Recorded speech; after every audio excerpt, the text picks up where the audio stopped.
बड़ी खबर, पुतिन से सीधे बात करना चाहते हैं ज़ेलेंस्की। ये बड़ी खबर सामने आ रही है। ज़ेलेंस्की यूक्रेनी प्रेसिडेंट सीधे बात करना चाहते हैं। यूक्रेन देगा पुतिन ज़ेलेंस्की की बातचीत का प्रस्ताव। अब क्या पुतिन ज़ेलेंस्की से बातचीत करेंगे? 10 मार्च को मिलेंगे रूस और यूक्रेन के विदेश मंत्री। ये बड़ी जानकारी इस वक्त निकलकर सामने आ रही है। पुतिन से सीधे बात करना चाहते हैं ज़ेलेंस्की और यकीनन अगर पुतिन इसके लिए तैयार होते हैं तो कम से कम एक सार्थक दिशा में दोनों की बातचीत आगे बढ़ती भी समझी जा सकती है। लेकिन क्या इसके लिए तैयार होंगे पुतिन? ये बड़ा सवाल है। सीधे रुख कर लेते हैं राजेश पवार का, कीव से हमारे साथ जुड़े हुए। राजेश, यूक्रेनी प्रेसिडेंट सीधे रूस के राष्ट्रपति से बातचीत करना चाहते हैं। आपको लग रहा है कि इस तरह की संभावना आगे आने वाले वक्त में बन सकती है? चित्रा जी, बिल्कुल बन सकती है संभावना, क्योंकि देखिए, आप अगर देखें लड़ाई के साथ साथ डिप्लोमेसी भी साथ साथ चल रही है, बातचीत साथ साथ चल रही है।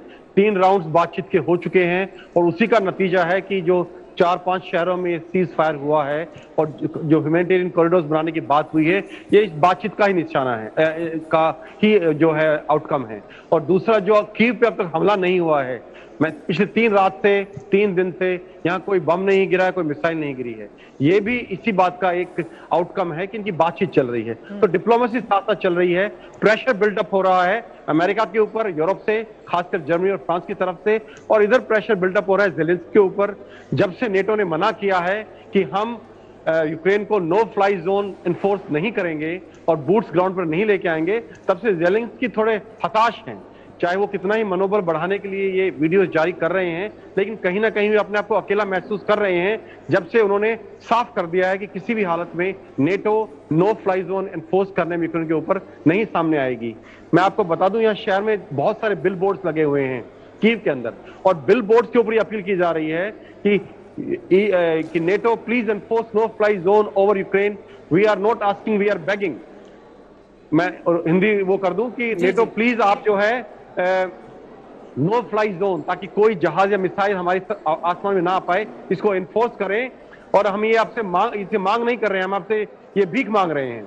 ऐसा यहाँ हर बिलबोर्ड पे लिखा हुआ है पूरे कीव शहर के अंदर।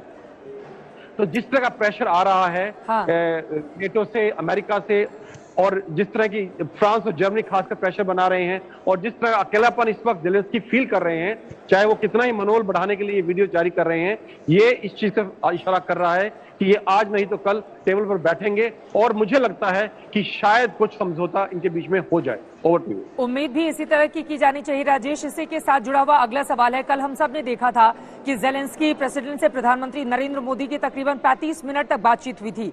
वहीं राष्ट्रपति पुतिन से 50 मिनट की बातचीत में प्रधानमंत्री की ओर से सलाह भी दी गई थी कि आप सीधे बातचीत कीजिए फोन लगाकर। तो कम से कम बातचीत के जरिए एक कूटनीतिक रास्ता बन सकता है, इस बात को पुतिन को भी समझना होगा। लेकिन क्या इसको भी माना जा सकता है, दरअसल यूक्रेन तो एक छोटा देश है, लेकिन उसके पीछे यूरोपियन यूनियन, अमेरिका जिस तरह से खड़े हुए हैं, क्या प्रेसिडेंट पुतिन को भरोसा नहीं है अमेरिका पे, यूरोपियन यूनियन पे? इस वजह से यूक्रेन में ये जो जंग चल रही है और जिसको लेकर तमाम तरह की पहल भी की जा रही है, दूसरे देश भी मध्यस्थता करना चाहते हैं, लेकिन पुतिन अपने आप को बिल्कुल पीछे रखे हुए हैं और इस जंग को वो आगे लेकर जाना चाहते हैं। राजेश, देखिए चित्रा, ये रूस ने पहले भी 2-3 बार ऑफर की है। उन्होंने डायरेक्ट ज़ेलेंस्की से ऑफर किया था, ये लड़ाई शुरू होने से पहले भी, कि आप नेटो और अमेरिका के थ्रू बात ना करें, आप डायरेक्टली हमसे बात करें। ये उन्होंने पहले भी ऑफर दी थी इसको, यूक्रेन को, लेकिन यूक्रेन इस चीज पर अड़ा हुआ था कि वो नेटो की मेंबरशिप अप्लाई करना चाहता है, और फिर उसने जिस तरह के बयान आए हैं उससे सारा माहौल बिगड़ गया और फिर लड़ाई शुरू हुई है।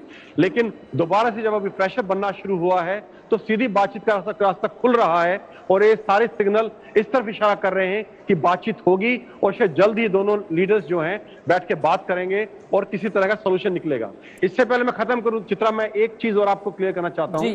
आपके मेहमान यहाँ बात कर रहे हैं मिलिट्री एंगल की। देखिए, कुछ मैं फैक्चुअल चीजें क्लियर कर दूं जो सही नहीं है, जो मैं साफ करना चाहता हूं। देखिए, कीव चारों तरफ से नहीं गिरा हुआ है इस वक्त। कीव में सिर्फ नॉर्थ और नॉर्थ वेस्ट में इस वक्त रूसी फौज है, बाकी एरिया में कोई रूसी फौज नहीं है। पूर्व से उम्मीद आने की, लेकिन अब तक कुछ नहीं हुआ, ऐसा हुआ है। दूसरा, कीव के अंदर कोई बमबारी नहीं हो रही है, कोई स्पेशल फोर्सेस इस वक्त ऑपरेट नहीं कर रही हैं, और जो स्पेशल फोर्सेस थी इसके अंदर वो अब से नहीं है, वो युद्ध शुरू होने से 1-2 दिन पहले से ही यहाँ पे है। ठीक है।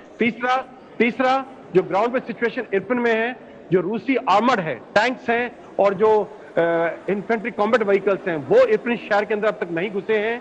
और सिर्फ इन्फेंट्री ऑपरेट कर रही है अंदर। और लास्टली जो ब्रिज इरपिन को और कीव के रास्ते में ज्वाइन करता है वो यूक्रेन फौज ने 5 दिन पहले उड़ा दिया था, ताकि अगर इरपिन गिर जाता है तो उस पुल का इस्तेमाल रूसी आर्मर्ड ना कर सके कीव के अंदर आने के लिए।